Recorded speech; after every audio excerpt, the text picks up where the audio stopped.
Well, good day, everybody. This is Charmaine Miller, your running partner on this journey of continual learning and personal growth. I'm so happy you joined us again today. Now, I tell you what, this past week, wow, it was indeed a hectic one, but it was a rewarding one for me. I got a chance to facilitate several teacher professional development workshops and learn from some of the best teachers this side of the world. I keep telling them in every session that I have that I am the most fortunate one in the room because I get to glean from so many of them with their wealth of experiences. Love it. Now, one of the things I value during these workshops is the side conversations I get to have with compassionate educators, those who want nothing more than to see their students blossom. And you can tell just by what they're saying and how they look when they talk about their issues. These educators remind me that no matter what, I have to keep the main thing the main thing.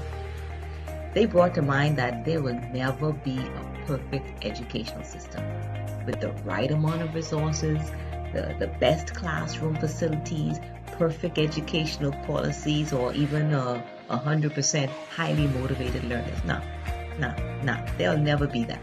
Because the truth is, we live in a broken world with broken people and broken systems.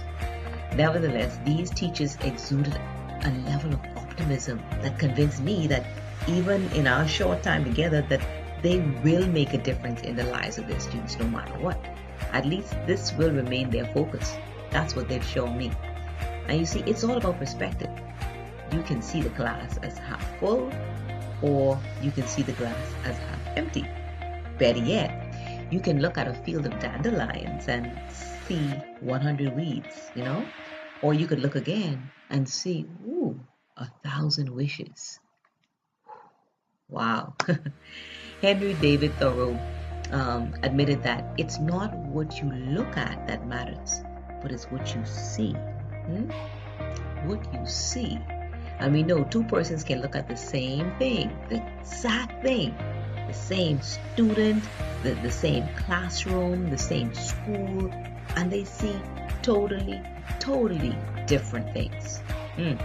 You see, situations change when we change our perspective.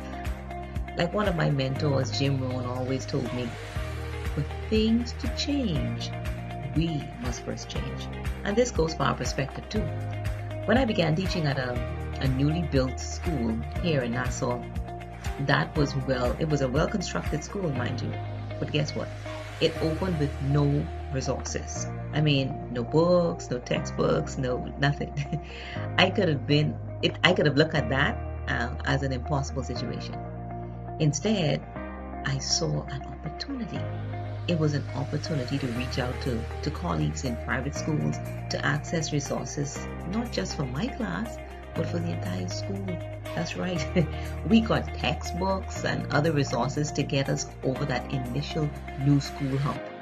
But it required a different perspective. I mean, I could have complained, why they put us in this school with no resources? They think they don't know better than that. You know what? Nah, that wasn't going to serve me or the students. It required a different perspective. It required a positive one.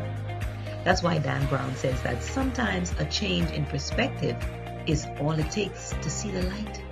You want to see the light? Change the perspective. I would dare to say that if we don't change the way we see things, especially educators, we will probably never see the solution needed to bring about the change.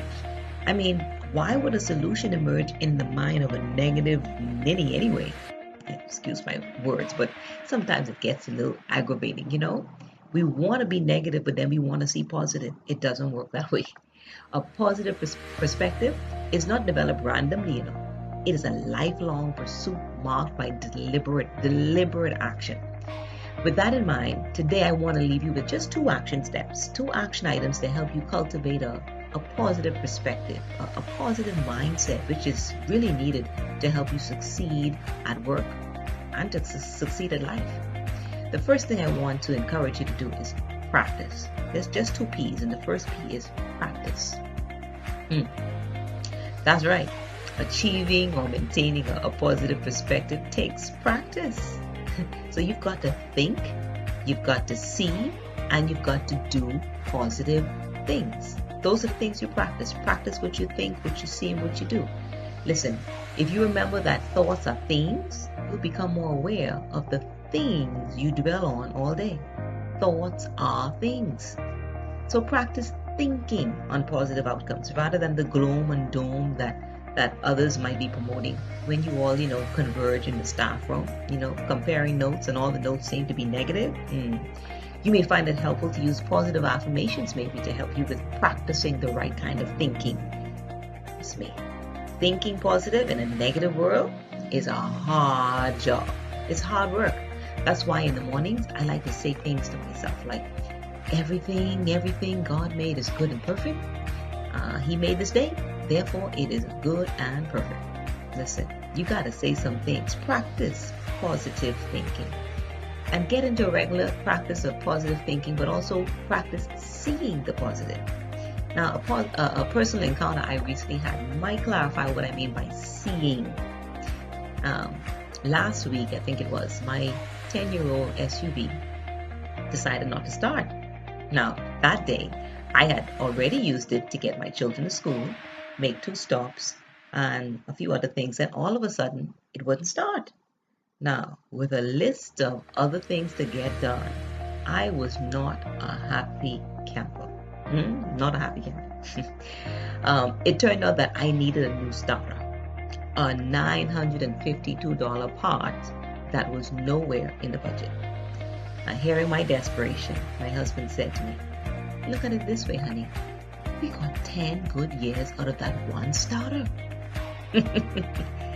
He helped me to see the positive rather than the negative that seemed so glaring to me. See what I mean? So practice seeing, or should I say, looking for the positive in situations, because sometimes you really have to look deep and hard. Then after practicing the thinking and practicing the seeing, then get into doing positive. Yeah, practice the doing too. Actions always speak louder than words, and even louder than your thoughts. Put your thoughts to the test and jump into action by doing positive. Now, you've heard me say this time and time again. Action improves your satisfaction. Yeah, you remember. So practice thinking, seeing, and doing positive. The second P that I want to share with you today is after you practice all those things, then pause. Pause. Take time for you. Take time to reflect. Take time to laugh. Take time to smile. And do that often, please. Try to enjoy the simple things in life. The student that brings you the mango off their tree, the girl who had that aha moment in your 4th lesson on dividing fractions, or even that administrator that finally complimented you for a change. Yeah, reflect on those things. Pause. Think about those things. These are all moments worth pausing to relish. Stopping to reflect in this way enables you to develop a more positive outlook, even in those moments that are not so positive. Like, when you arrive at work and realize that you have 2 different shoes on. Shh. Or like when you get to put your hand in your bag and you realize instead of putting your thermos, you put your baby's bottle. Yeah. Those are the moments when you need to pause, and instead of getting all flustered and getting negative, just laugh. Or at least smile, Being lighthearted and indulging in smiling and laughing helps to ease tension and navigates you through life stresses. So pause and see the humor in life. Try smiling in public too. You never know the positive impact this may have on those around. My friends, if you want to change your experience, you've got to change your perspective. So endeavor to practice. Practice thinking, seeing, and doing positive things. Then remember to pause. Pause and take time to reflect. Laugh and smile. I leave you with this question. Are you the educator that complains that rose bushes have thorns? Or are you the one who rejoices that thorn bushes have roses? The answer lies in your perspective. If you found this video helpful, please take a few seconds to share it with a coworker or a friend. If you haven't done so as yet, go ahead and subscribe to our YouTube channel, Proactive Skill Developers. We always appreciate hearing from you. So leave a comment while you're there and tell us what you'll be doing to help yourself this week stay positive. In the meantime, let's choose to keep learning and growing, because what we learn becomes part of who we are. And like Einstein said, once we stop learning, we start dying. So never stop learning, because life, as you know, never stops teaching. Until next time, to your success.